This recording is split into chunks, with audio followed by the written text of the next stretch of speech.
Thank you, Mr. Chairman. Passing this budget resolution is absolutely a critical step toward reducing federal spending, toward securing our border, and providing tax relief for hardworking Americans. Federal spending is absolutely out of control. Our national debt right now exceeds $36.4 trillion. We're paying $952 billion in interest each year. That's more than the $820 billion that we spend on national defense. And this ballooning national debt is absolutely unsustainable.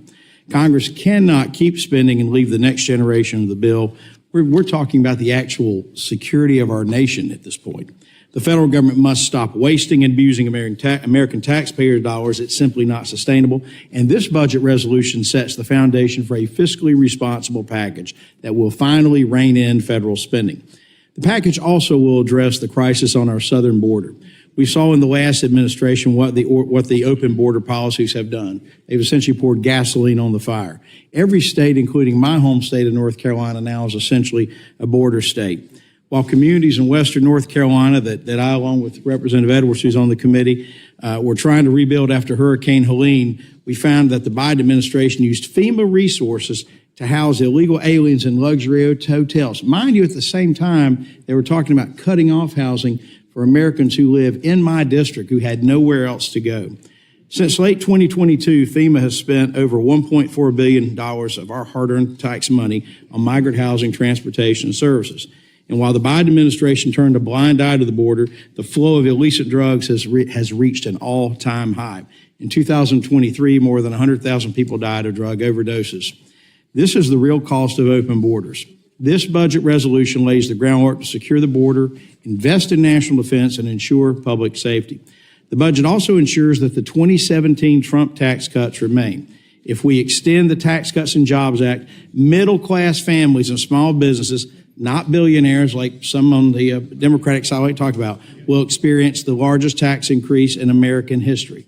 This tax cut will help the middle-class working families who are doing the best they can to get by during these record high periods of inflation.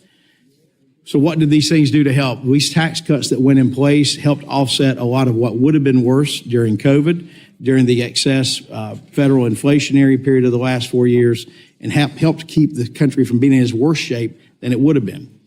Look, I've seen a lot of data. I've seen a lot of things talked about back and forth. Before I came here, I was our Speaker of the State House and was involved in writing budgets for about 14 years. And I know what it takes to write a budget. You have to live within your means. And for decades, Washington has not lived within its means.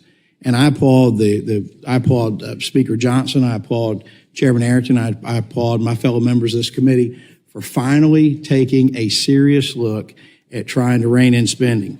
Now, for those who are watching and listening to my Democratic friends, do not be scared. They talk about cuts to Medicaid in here, talk about cuts to Medicare.